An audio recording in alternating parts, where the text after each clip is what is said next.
All right, on today's show, I'm going to look at some standouts from Denver Nuggets training camp so far. I got four and a half names to mention. In segment two, we're going to talk about the stagger.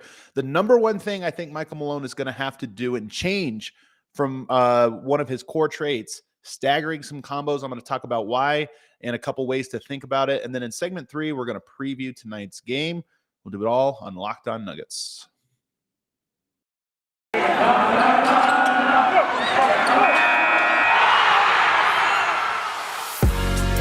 You are Locked On Nuggets, your daily Denver Nuggets podcast.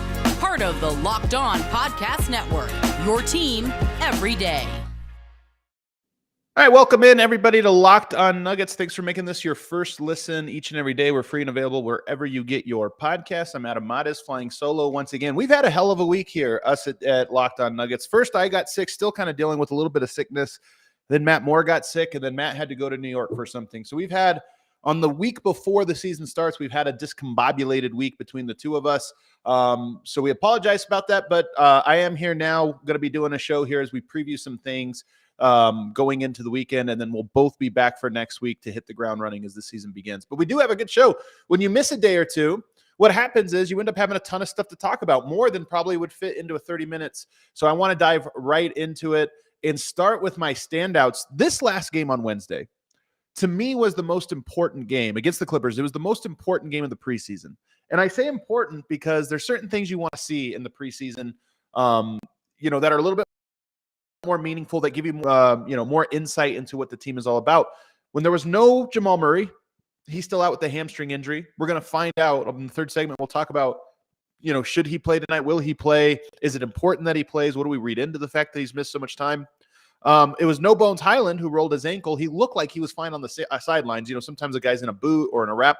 He was jumping around. He looks like he'll be at least ready for next week's season opener. And then no Jeff Green, no DeAndre Jordan.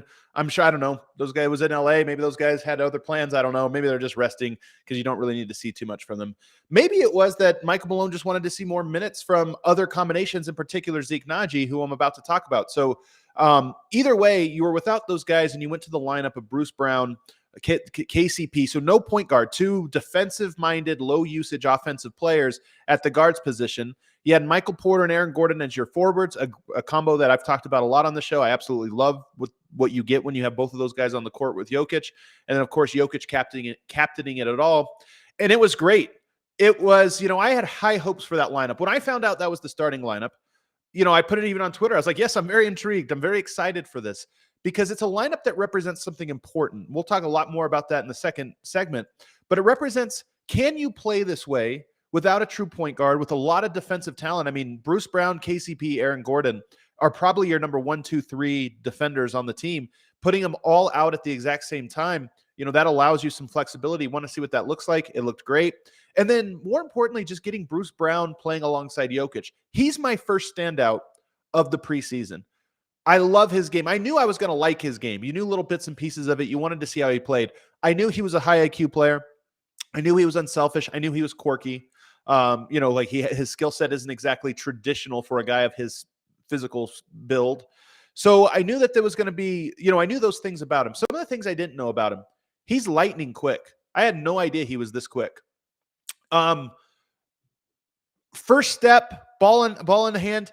He's had some moves, some shake moves where he gets past people on a first step that you're kind of like, oh, wow, that looked like Bones or Ish. He looked that good. In fact, I would say with the addition of Bruce Brown and with the addition of this trait of his, I would say this is the quickest team the Nuggets have ever had. Bones they had last year. I think Bones was probably quicker this year. Most players are in their second year. They get a little stronger.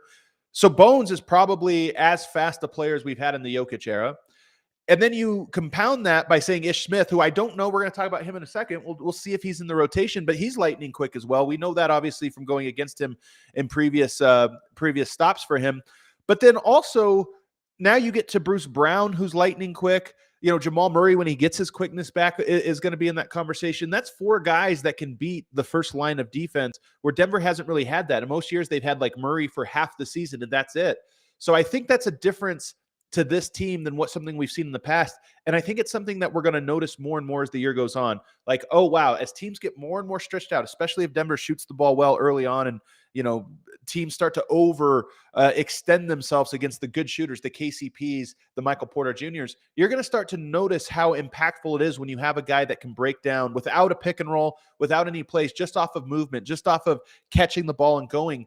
What a difference that makes to your offense, and also what a difference it makes to getting the ball popping. Sometimes it's not just about, catch, go, you beat the first line of defense, now it's a dunk. A lot of times it's catch and go. You made a rotation happen that was so compromising that the right play leads to an open shot for somebody else or gets the ball popping, and Denver is very well equipped to do that. So Bruce Brown, to me, the quickness stands out quite a bit. And then if we flip it, where he really shines, he might be, I think he's actually the best defender on the team. I mean, KCP is not quite as loud of a defender, and sometimes we overrate loudness, different skill sets. Bruce Brown, though, might actually be both a good, solid, just keep guys in front of you defender, contest everything. But he's also loud in that he's just constantly attacking. He plays defense aggressively. He doesn't just shadow. He's always going for steals, for blocks. He's always disrupting passing lanes. He's just tenacious. And you see him, like when you saw him with that second unit, it didn't pop in the first game or two. I think trying to find his footing, everybody, where do they fit in? But the more you watch him and the more he plays some of these blended lineups, it really stands out when you're focused on the other team, like you're focused on a John Wall or somebody like that. Or even as it was in this last game, bigger players like a Paul George.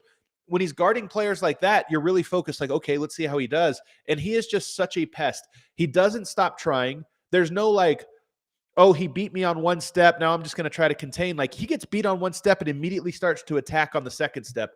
He just is so aggressive defensively in ways that Denver hasn't really had that. So I'm excited to watch him go. Excited to see what kind of impact plays he makes for the Nuggets this year. But he's been a huge standout for me. Ish Smith is another huge standout. He's either number 2 or number 1B, however you want to phrase it.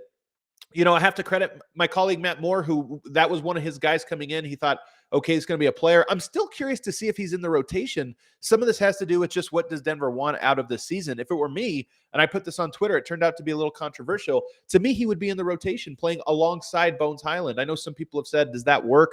I think it does. I think Bones Highland's your lead ball handler, and Ish Smith is your sort of like point guard when you need him, and also secondary. I just talked about if you put multiple quick guys on the court, how hard that is to guard. I mean, this is what made Dallas's offense work, is you had a bunch of slippery, quick guards, and you spread everybody out, and just one attacks, and eventually a defense is going to fall behind. So to me, I think it works. Defensively, it's rough. They're both tiny. So, Ish just short, Bone skinny. So there's some real question marks there. Maybe you have to tailor special lineups if you're going to try to play them together. But Ish Smith has, to me, looked a lot like Monte, meaning he just looks like a steady guy that as a backup point guard is great at a bunch of different things. I mean, one, lightning quick, gets to the basket, puts so much pressure on the defense. He can turn that, the Nas on at any second. Like, he just hits the button and he goes, and he's lightning quick and gets to the rim. So he's got that going for him. He's been knocking down the mid-range, and this is the thing. I don't know if this is consistent, if he's going to be able to do this all along. But in both the previous game and in the game on Wednesday, he hit mid-range jumpers with confidence. Like, he cleared out, got to his spot, elevated. Of course, he had the game winner against Phoenix, a couple of game winners from the mid-range. And then in this last one at the end, even though Denver was up pretty comfortably, he kind of just put the button on it by knocking down some of these mid-rangers. So to me, Ish Smith has looked very reliable. I'm not very high on Davon Reed and what I've seen from him really last year as well as so far this year. I think he's a good player. If he was playing, I wouldn't feel like, oh no, you have to cover for him, like he's an anchor. But I think if you're comparing what Ish Smith brings versus what Davon Reed brings, I think it's clear that Ish Smith has been a lot better. So to me, Ish Smith and Bones is your backcourt in the second unit. To me makes a lot of sense to try to find minutes there. Christian Brown to me has stood out. And I know that's a funny one. I said this at Summer League. He didn't shoot the ball well, but I thought, and that's what you notice, and that's super important. I'm not trying to diminish it. But if you look at the other things he does, it's so valuable. And he's a very good defender. He's always in the right spot. I love the way that he runs the open court. He had a couple of fast break layups in this last game, or dunks, and they weren't just off of like, okay, he shot the gap, he got open. He had a couple of those as well, but he has good, like, where he runs the lanes, cuts at the very well timed. He realizes at what point the defense gets compromised and gets to the basket, and he does that in the half court as well, where I just think he reads the court well. His confidence is a big thing. I think he's had an improvement in the confidence department over the last 2 games, growing. In game 3, I thought you started to see him get a little bit over the hump, the monkey off his back. And in game 4, I thought you saw, by the end of it, him starting to play a lot more loose loose and a lot more like he wasn't thinking. I think that's going to be a big work in progress for him. That probably takes weeks into the season, and maybe we're going to have to see him go into a shooting slump just to see how he responds. He's going to get tested. But I love Christian Braun. When you talk about what is, the best version of this Nuggets team this year, if you talk about what would it look like for this team to reach their potential, to me, having KCP, Bruce Brown, and Christian Braun, if I think of them as a trio, right now I think of them as a duo, KCP and Bruce Brown. If you add Christian Braun to that mix, if he's capable of doing that, to me, it would make you just think about how exhausting that would be to go against if you are an opposing guard or opposing series of guards.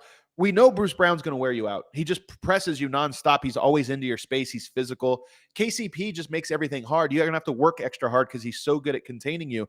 I think Christian Braun is sort of in between the two of those guys. He's not as physical as Bruce Brown, but he's physically huge. He's 6'7". I mean, even when you look at him out there on the court, to me, he looks big.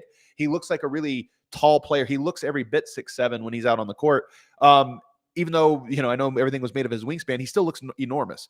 You don't notice his short wingspan when he's out on the court. And then like KCP, he just keeps people in front. He's a very good job about just being positional and making everything hard. To me, if you can get to a point where that's a trio, right now it's a duo, but if you can get to a point where that's a trio, to me, that means other teams are never going to have a moment on the court where they're not being tested on the perimeter defensively. And I think it's underrated how big of a deal that is. If you think back to last year, in years past, even when Jamal Murray was healthy, that was never the case. You had a Gary Harris, you had a Torrey Craig, but you also had a Will Barton and a Jamal Murray, and you had these other pieces there. To me, this represents okay, Denver is going to be able to have multiple good perimeter defenders on the court at all times, should you be able to get Christian Braun up to that speed. So to me, he's been a standout.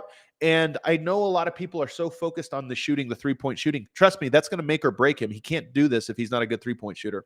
But to me, I'm less concerned about that in short sample sizes and more interested in can he get on the court defensively and then hopefully get the rhythm and confidence. Right now, timing also for Christian Braun.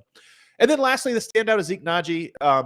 He's the hardest one here to peg. I think he's been very good. I don't think he's been great the way that Bruce Brown and Ish Smith have been great in the preseason, but he's been very good. He's been good in ways that I think are very important. He's been very physical. He's finished at the rim. He's been confident at the rim, which is half of this. I mean, we talk about Christian Braun and whether he makes or misses, you kind of have a sense that he doesn't have confidence in his shot. And you could sort of see that. You could feel that. I'm sure defenses can feel that. I'm sure his teammates can feel that. With Zeke Naji, he's been finishing at the rim, but equally, if not more important, is he's been confident going up at the rim. When he gets the ball inside, he's not like, oh crap, what do I do? Something deliberate. He just throws his body and throws it there. And you can tell that confidence comes from his body. He's put a lot of work into becoming an extremely strong, physically dominant player. And so he's using that. When he gets the ball inside, he's attacking the hoop with the mentality of, I'm stronger than whoever it is that's trying to stop me. I'm going to go up and go through them. And so to me, that was one of the big things for him. I want to see his shot. He hasn't taken a ton of threes, and that was his best skill offensively in years past, and he hasn't taken a whole lot of them. So I want to see, either tonight or in the coming weeks, I want to see his shot because I know he tweaked it, and I just want to see if it's still there, if the confidence to knock down those shots. I mean, part of what makes him so enticing is he being a 40% three-point shooter. We just haven't seen him taking the shots like a 40% three-point shooter. I said 4.5 standouts because this one isn't so much a player standout as an item standout, and that is Michael Porter Jr. shooting and shot making. He didn't have it last year after he got hurt.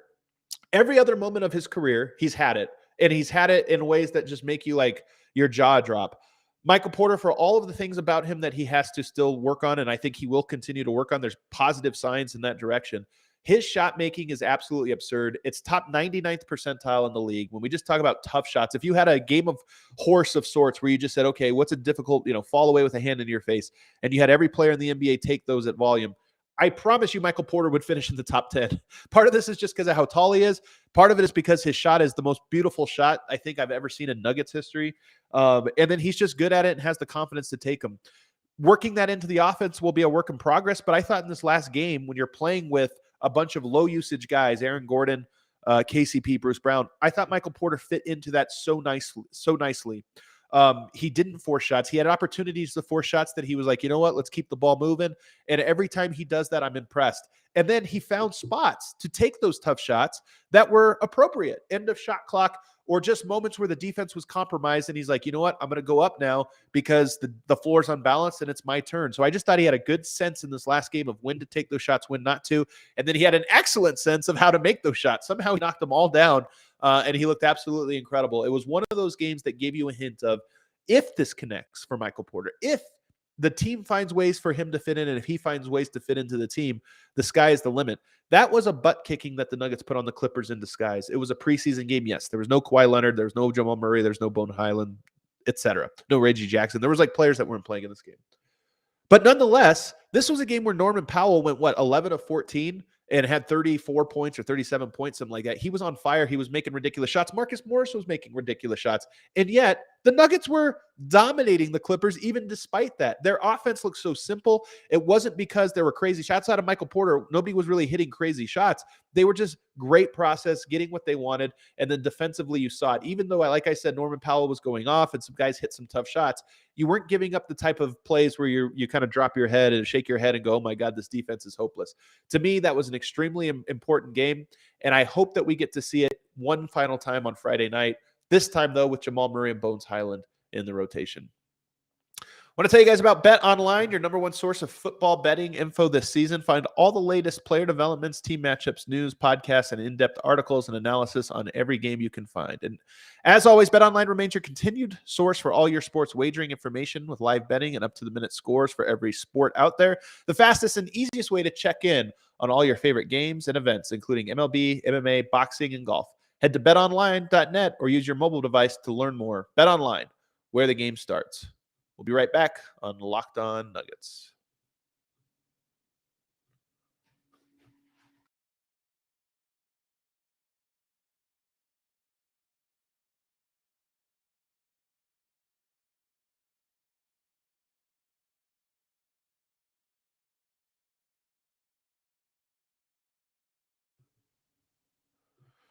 All right, back here, segment 2, Locked On Nuggets. Matt Moore's got the day off. I am flying solo on this one, but we got a lot of stuff to talk about. We just did standouts. Now I'm going to talk about the headline here. The biggest, in my opinion, the biggest and most important item for Michael Malone this season. I'm going to walk you through some backstory here.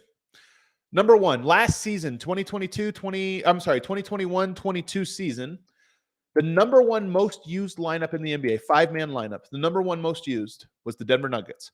Monte Morris, Will Barton, Jeff Green, Aaron Gordon, Nikola Jokic. It had 100 more minutes. That five-man combo had 100 more minutes than the third most used combo. So there was a top lineup.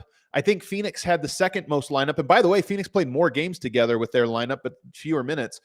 And then third was a huge drop-off. I think it was Utah or somebody like that. If you go back to the season before that, Denver had the 21st most used five-man lineup, despite the fact that they only played 16 games together. Only 16 games, and yet somehow they had a top 25 most used lineup in all of the NBA, five-man lineup. You go to the season before that, 2019-2020, the number one most used lineup in the NBA, the Denver Nuggets starting lineup, Murray, Harris, Barton, Millsap, Jokic. Only 38 games together, and yet they had 160 more minutes than the third most used lineup, which, by the way, played 10 more games than Denver played. So they played 10 more games and had 160 minutes less than Denver's starting lineup, which played less than half the season. If you go back to 2018-19, Denver had the number 14 most used lineup, that same lineup, despite the fact that Will Barton got hurt on the second game of the season. The second game of the season didn't play again until mid-January and didn't start again until the end of January, and yet still had a 15th most used five-man lineup. And then finally, that's going back all the way that I tracked. Now, why do I bring this up? Because Denver, it tells you that one of the traits of Michael Malone's season, or of Michael Malone's coaching, is that he loves hockey rotations. He loves to play his starters extended minutes to start the game, extended minutes to start the second half, and extended minutes to close. He loves playing them that way in ways that no other coach does. There are other coaches that have traits similar to this, Tom Thibodeau, but even Tom Thibodeau on a lesser scale. He plays his starters a lot of minutes, but not always necessarily in the same 5-man group together. He'll still mix one guy in, another guy in, another guy in, and just plays them lots of minutes individually, but not lots of minutes collectively. Michael Malone is a huge outlier in terms of how much he likes to play guys together. And then likewise, how much he likes to play bench units with no starters on the court, 0 of them. So somebody say buffering. Is this, is my stream die? It's always restream. We're getting out of this. I've told people this before, but we're using a different platform soon. So hopefully if the audio is cutting out or something like that, it'll catch back up. So that's a trait of Michael Malone, and I think it's a bad trait. I don't like it at all. It makes for very good closing lineups. It makes for building chemistry with lineups, which I think is very important. But one of the things when you get to a playoff series, you need to have chemistry with different things. You need to be able to problem solve. And I think what Calvin Booth has done this year is he's given a roster that is capable of solving almost every single equation thrown at him. If you need a little bit extra defense, you could throw a defensive lineup out there. If you need a little more offense, you could throw an offensive lineup. You need a little height, throw a height lineup out there. And if you need speed or shooting or whatever else, Denver has all these pieces that you can mix and match. Furthermore, I think they have 8 guys that I really trust, and then 2 more guys in Ish Smith and Zeke Naji that I'm close to trusting. Like I want to see a little bit more, but I'm almost there to say, okay. And it's very rare that you get 8 guys that if you, in a playoffs, you really need 8 guys. But even if you talk 9 or 10, you could get to 10 guys. That's really, really rare. Usually teams will have 1 or 2 guys where you're like, man, that's hot or cold guy.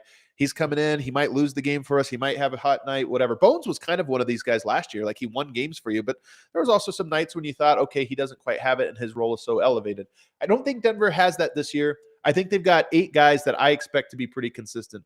Now, here's where this staggering becomes interesting.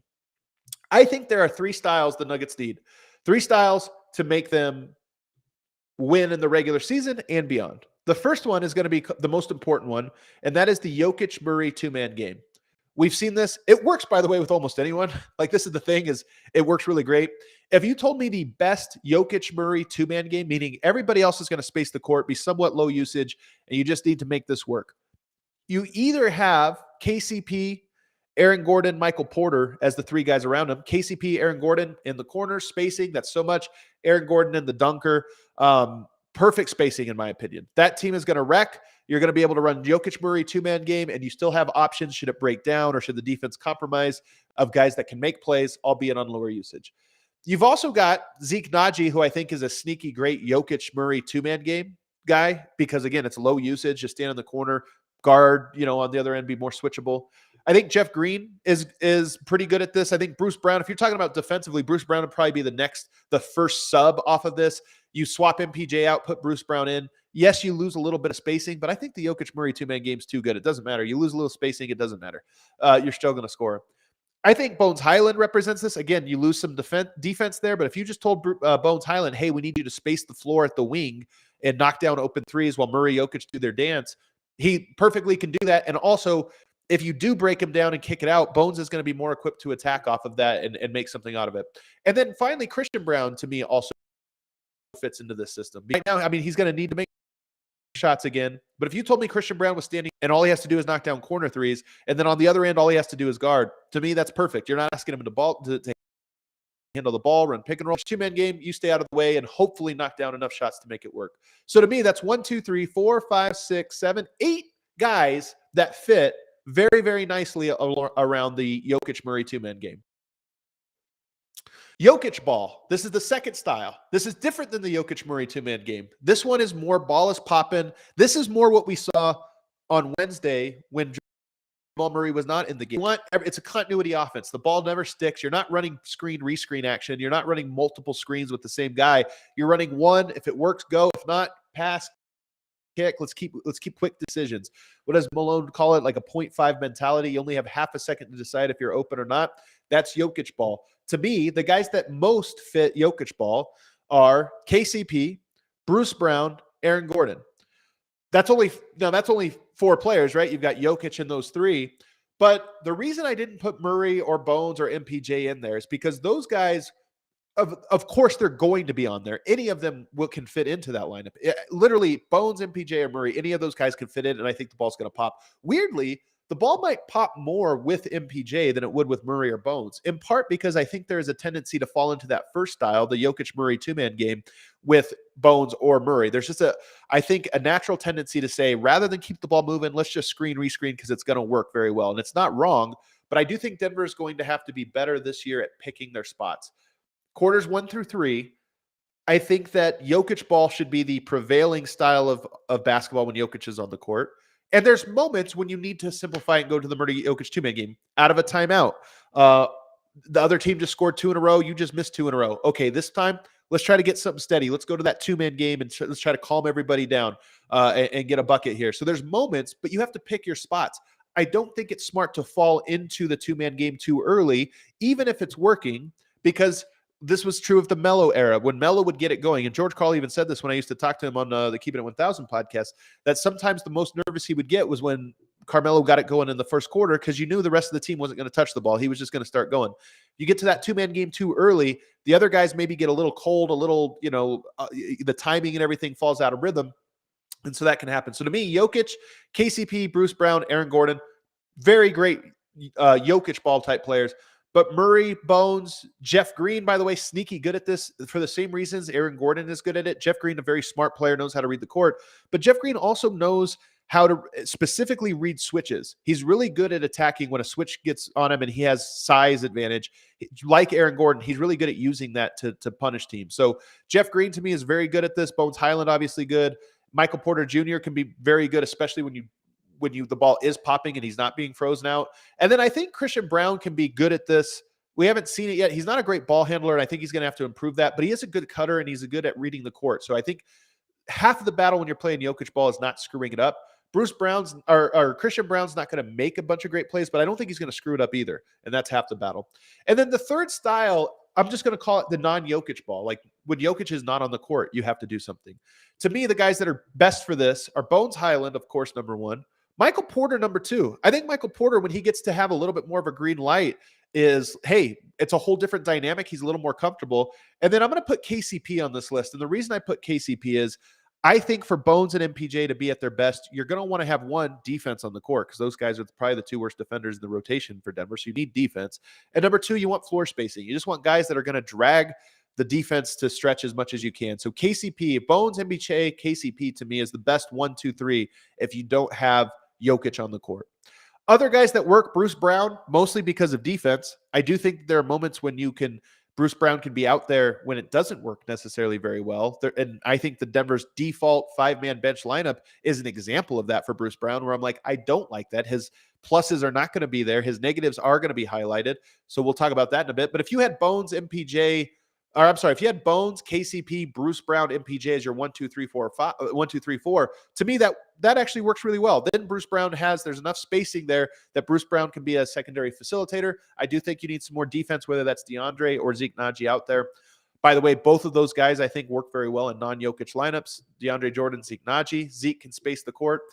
If you told me the lineup was Bones Highland, KCP, Bruce Brown, MPJ, Zeke, you have floor spacing from Bones, MPJ, Zeke, and KCP. That's 4 elite catch and shoot 3-point shooters. You got defense from Bruce Brown, KCP, and Zeke Naji. That's pretty good. I think, you worry about interior defense. Michael Porter would have to really rebound to make up for some of the deficiencies there, but I still like it. And then playmaking and creation from Bones, MPJ, and Bruce Brown to me is good. So that's healthy. And then lastly, Jamal Murray. Maybe Jamal Murray is a guy that staggers. Here's the problem. I don't have a ton of confidence that we're going to see these 3 iterations of the Nuggets in their best form. The reason is you have your starting lineup that is obviously elite as Jamal Murray, Jokic 2-man game. And I think it could be good at Jokic ball, though we haven't really seen a whole lot of the ball popping. And I do wonder how much of this has to do with Murray. Like Murray and Jokic are so good and comfortable at the 2-man game that maybe they fall into Jokic ball less when they have each other. It becomes too much of a safety blanket. I don't know. But you have the starting lineup that's good at that. But the problem is then you get to a bench lineup that at the moment is Bones, Davon Reed, Bruce Brown, Jeff Green, and either DeAndre Jordan or Zeke, which to me is not a good non-Jokic lineup. And it doesn't take advantage of some of these other things. So for me, when I look at Michael Malone's tendencies to play 5-man units more than anyone else, and then to play 5-man units of the bench with no starters more than anyone else, I worry that Denver is losing one of their biggest strategic advantages when you say they have these combinations to blend to be able to just keep punching and have an elite offense and defense on the court at all times. So for me, after seeing the preseason, it's my number one takeaway is that the Nuggets have a chance to be extremely good, extremely versatile, but they would have to have Michael Malone break one of his most loud and clear characteristics as a coach. He's going to have to go away from it. And I don't have faith that he will. I'm actually pretty nervous about it, especially when we see the preseason rotation and how he's done it. I look at that and I go, I think he's going to try to do the 5-in, 5-out thing with 2 or 3 minutes of blend, but that's not enough. I don't think it's the right thing. So to me, I worry about that. And I think a lot of how much Denver wins in the regular season will be determined by how well they stagger. All right, let's take a break. On the other side, we're going to preview tonight's game and see some things that I'm hoping to see.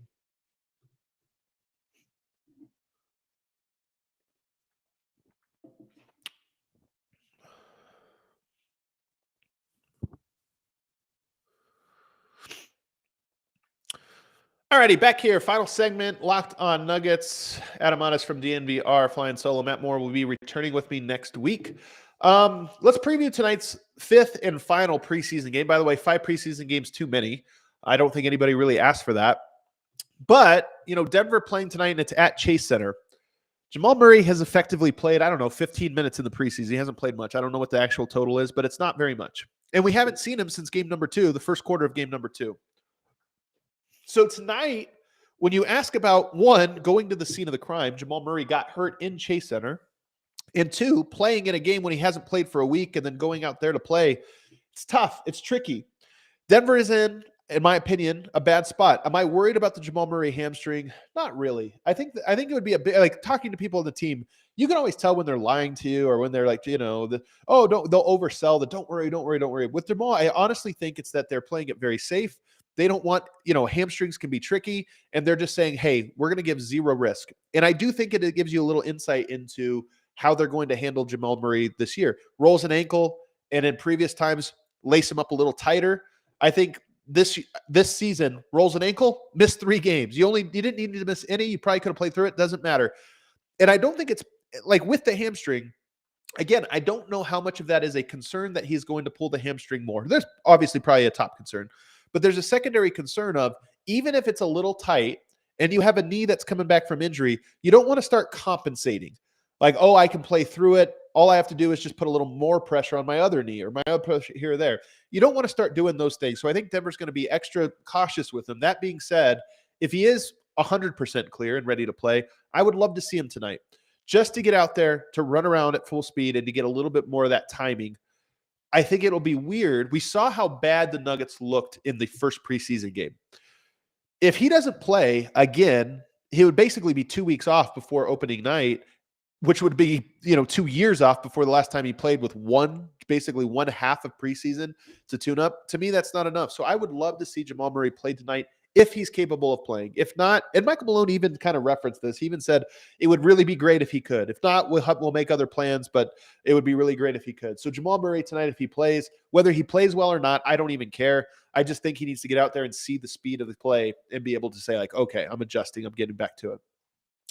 I'd love to see Nikola Jokic play, and I'd love to see him score. He's 0 of 3 in 2 preseason games so far. He, in the first game, didn't look at the basket. He only shot 1 because he had to. In this last game, I actually thought, I'm not concerned about the way Jokic played this last one. I thought he had pep in his step, and I thought he was aggressive, just not aggressive as a scorer. Some people after the first game said, Adam, I think Jokic is just trying to get his teammates involved. And I was like, I don't know, man. I think he was maybe bothered by a wrist or maybe in a bad mood. I mean, I've seen him like this before. The last game, I think he really was just trying to get other guys involved, and he did a great job of it. The Nuggets had a 125 offensive rating in the first half. They crushed it. Like, when you're scoring at a 125 offensive rating, that would be the best all time, the best five-man offensive rating all time. So when he was doing that, I don't think it was a matter of like, oh, he's trying to be passive. I think it was conscious of, hey, I want KCP to see I see him. I want Bruce Brown to know I appreciate these cuts. I want Michael Porter. I think Jokic has been looking for Michael Porter a lot. I really do. I think Mike noticed. I think he's trying to like show Michael Porter, hey, I'm not out here trying to freeze you out. I'm trying to find you. I'm trying to help you to figure these things out and how to read off of me and what have you. And I think it's going to pay off. I think even if I think Michael Porter should be the one more adjusting to Jokic, Jokic is the type of guy that I think is going out of his way to say, all right, let me try to show you. Come do this. Oh, you didn't read it well? I'm going to call your number again. Circle around. Let's do this one again. Like he's trying extra hard there, and I think it's going to be rewarded. But tonight, if he does play, if Jokic plays, I would like to see him just be a little aggressive. Not because I want to see if he can score on Golden State. We know he can score on Golden State. I want to see what he does to James Wiseman. We know, like, come on, James Wiseman, basically a rookie. Jokic will cook him if he wants. What I want is for him just to get the rhythm again of being aggressive. I don't think he can be a 14-point per game scorer and Denver to be healthy this year, like to be successful. I think he needs to be aggressive. Does he need to score 27 like he did last year? No. Will he? Maybe. He might. Should be easy enough. It actually should be easier for him to do that should he choose. But I do think he needs to still be an aggressive scorer that puts up on an average, not night in, night out, but on average, somewhere around 24, 25 points per game. I just think he's still the most dominant force as a scorer on this team. And I think that him pushing the envelope and forcing teams to adjust is going to make the game even easier for other guys. So I understand why he's trying to just facilitate right now, but I wouldn't mind one quarter or one half where he's more aggressive and we just see what it looks like. We just see like, okay, teams are going to have to really double hard, and then these kickouts are going to be even easier, even better. I want to see staggered lineups. This could be easy to happen if you don't play a guy like, I suspect Michael Porter's played all 4 preseason games so far. If anybody were to rest, it would be him, which I think would be okay. I've seen what I needed to see out of Michael Porter. I would love to see him, the whole starters together. So maybe there's a chance they all play. I don't know. But if he doesn't play, I think it's fine. You still get an opportunity to get different looks. Tonight, you might get Murray, Jokic, but no MPJ, which I think would be great. That would be an interesting, because then you start to say, okay, is Bruce Brown, KCP, Aaron Gordon going to play? That would be very interesting. I want to see those minutes as well and what it looks like, especially if the Warriors play their guys. So I think there's some interesting combinations that you could throw out there. And then lastly, I've really enjoyed what I've seen from Peyton Watson. I've talked about Christian Brown kind of growing.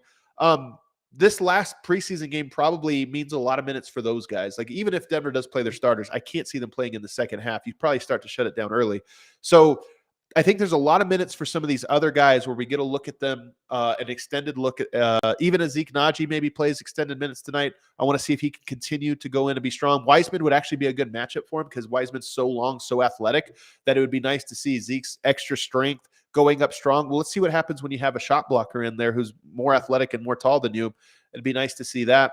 So to me, those are the things that I'm looking for tonight. And then can Bones play? He doesn't necessarily need to. I think Bones is going to be all right, but it wouldn't be bad to see Bones go back out there, get some shots up, and just see what that happens. If Michael Porter does play, I want to see Bones and Michael Porter play together. Again, I'm not expecting Malone to do this because it's not, as we talked about in segment 2, it's uncharacteristic of him, but I would love to see it if we get an opportunity to.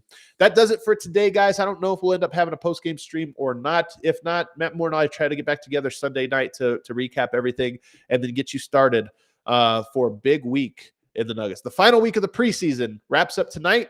Then we're on to the on season. We'll see you guys on the other side.